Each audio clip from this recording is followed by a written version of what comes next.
أهلا بكم. عبد المنعم أمين رجل أمريكا. اتولد عبد المنعم أمين عام 1912. التحق بالكلية الحربية سنة 1932. تخرج منها ضابطا بسلاح المدفعية عام 1935.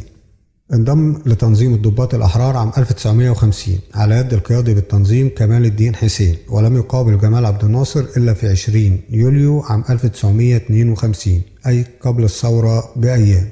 لعب عبد المنعم أمين دورا مهما ليلة 23 يوليو عام 1952، حيث انتحل صفة عسكرية غير صفته، وأعطى تصريحا لضباط التنظيم حيث سمح لهم هذا التصريح بالتواجد داخل سلاح المدفعية ليلة الثورة. كما قام أمين بإلقاء القبض على قائد سلاح المدفعية اللواء حافظ بكري. انضم أمين إلى مجلس قيادة الثورة بعد السيطرة على الحكم، وكان ضمن 5 ضباط جدد انضموا إلى قيادة الثورة بسبب دورهم المهم ليلة 23 يوليو. كان أمين على علاقة اجتماعية بعدد من مسؤولي السفارة الأمريكية بالقاهرة، على رأسهم الملحق العسكري، وكان يرى ضرورة سعي المجلس للتواصل مع الأمريكان لإقناعهم أنهم ليسوا شيوعيين حتى يقفوا بجانبهم في مواجهة بريطانيا. أقنع عبد الناصر بوجهة نظره، وبناء عليه التقى أمين السفير الأمريكي جيفرسون كافري متحدثا باسم مجلس قيادة الثورة، ونظم عدد من اللقاءات بين جمال عبد الناصر والأمريكان. وظل همزة الوصل بين مجلس قيادة الثورة والأمريكان حتى خرج من المجلس وتولى رئاسة المجلس العسكري الذي حكم عمال شركة مصر للغزل والنسيج بكفر الدوار بسبب المظاهرات ضد مجلس قيادة الثورة، وأمر بإعدام 2 من العاملين هم محمد مصطفى خميس ومحمد عبد الرحمن، كما قضى بالأشغال الشاقة المؤبدة والسجن والحبس لعمال آخرين. انتشرت الشائعات حول أمين، حيث كانت تجلس زوجته بنادي السيارات وتقول الجيش عن يميني والبوليس عن يساري، وتراجع دوره بعد فشل الحصول على صفقة الأسلحة من الولايات المتحدة بسبب الضغوط البريطانية على الولايات المتحدة. فقرر مجلس قيادة الثورة إقصاءه، وكان أول عضو يخرج من المجلس عام 1953، وتم نفيه أو تعيينه في نفس العام سفيرا في هولندا. وفي العام 1954 أصبح سفيرا لمصر في ألمانيا، لكنه لم يستمر سوى عامين بسبب عدم تعاون الخارجية والمخابرات معه حسب روايته. اعتزل أمين العمل السياسي ثم عاد في عهد الرئيس أنور السادات، حيث كان همزة الوصل بين السادات والأمريكان، وعمل أمين على إقناعهم برئيس السادات الذي كان يخشى من رفض الأمريكان له وتفضيل زكريا محي الدين. ثم غاب أمين على الأنظار وركز جهوده في البيزنس حتى توفى عام 1996.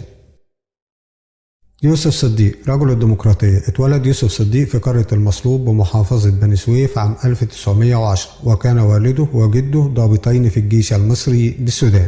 تخرج يوسف صديق من الكلية الحربية سنة 1933، وتم تعيينه في البداية في السلوم ثم مرسى مطروح، ثم عين مدرسا بالكلية الحربية حيث تخصص في مادة التاريخ العسكري، ثم التحق بكلية أركان حرب وتخرج منها عام 1946، ثم تم تعيينه في إدارة الجيش قسم السجلات العسكرية.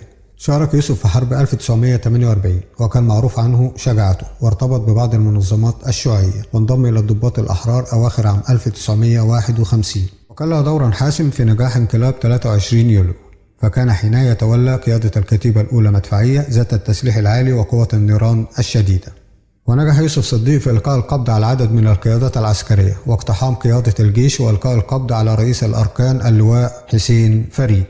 انضم يوسف صديق إلى مجلس قيادة الثورة بسبب دوره المهم ليلة 23 يوليو، لكن سرعان ما ترك المجلس بسبب رفضه للعديد من القرارات، على رأسها قانون حل الأحزاب، اعتقال السياسيين، إعدام عمال الغزل والنسيج، والرقابة على الصحف. قدم يوسف صديق الاستقالة عام 1953، ثم تم إجباره على السفر إلى سويسرا في مارس من نفس العام بحجة العلاج، ثم إلى لبنان. عاد يوسف صديق سرا إلى القاهرة بعد أن رفض مجلس قيادة الثورة عودته إلى مصر، لكن تم اكتشاف أمره وتم وضعه هو وأسرته تحت الإقامة الجبرية، لكن هذا لم يمنعه من إعلان موقفه المؤيد لتحركات ضباط الفرسان في مارس 1954 المناهض لمجلس قيادة الثورة، والتي كانت من مطالبهم عودة الديمقراطية. تم اعتقاله بعد فشل تحركات ضباط الفرسان، وظل في السجن حتى مايو 1955. تم الإفراج عنه، لكن استمر في الإقامة الجبرية بمنزله حتى عام 1956.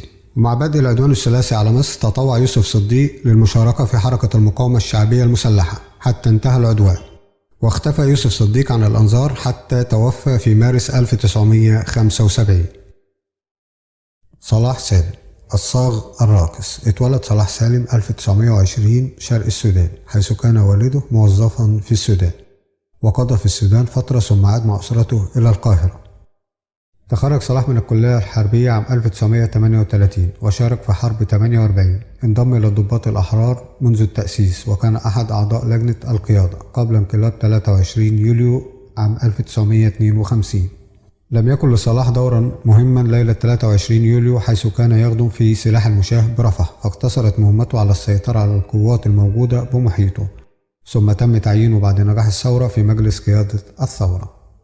تولى صلاح سالم وزارة الإرشاد القومي، ثم وزارة الدولة لشؤون السودان، والتي كانت الوزارة التي قضت عليه. تولى صلاح سالم ملف السودان بسبب مولده في السودان، وكان مكلفا من مجلس قيادة الثورة بإقناع السودانيين بالوحدة مع مصر، وظل 3 سنوات في هذه المحاولة، وسافر إلى جنوب السودان ورقص عاريا مع القبائل هناك في صورة شهيرة لقب بعدها صلاح سالم بالصاغ الراقص. لكن في النهاية فشل صلاح سالم بإقناع السودانيين بالوحدة مع مصر، وساهمت إدارته الرديئة للملف في الإساءة لسمعة مصر أمام أهل السودان. استقال صلاح سالم من مناصبه التنفيذية ومجلس قيادة الثورة عام 1955، ثم تم تعيينه رئيسا لتحرير جريدة الجمهورية، وفي عام 1960 أصبح رئيسا لنقابة الصحفيين، لكن لم يستمر طويلا حيث توفى عام 1962 بسبب مرض الفشل الكلوي. وكان صلاح سالم أول أعضاء مجلس قيادة الثورة وفاة، وتم تسمية شارع بالقاهرة تخليدا لذكراه. جمال سالم الدموي. اتولد جمال سالم شقيق صلاح سالم عام 1918. تخرج في الكلية الحربية سنة 1938. التحق بعدها بسلاح الجو الملكي. انضم إلى الضباط الأحرار في أواخر عام 1951، وأصبح عضوا في مجلس قيادة التنظيم. لم يكن لجمال سالم دورا مهما في الثورة، حيث كان يخدم في العريش، واقتصرت مهمته على السيطرة على القوات التي بمحيطه. أصبح جمال سالم بعد نجاح الثورة أيضا في مجلس القيادة، وتولى رئاسة اللجنة العليا للإصلاح الزراعي، التي لعبت دورا بارزا في تصفية ممتلكات كبار ملاك الأراضي الزراعية. كما شغل العديد من المناصب، منها وزير الاتصالات ووزير الإصلاح الزراعي ونائب رئيس مجلس الوزراء.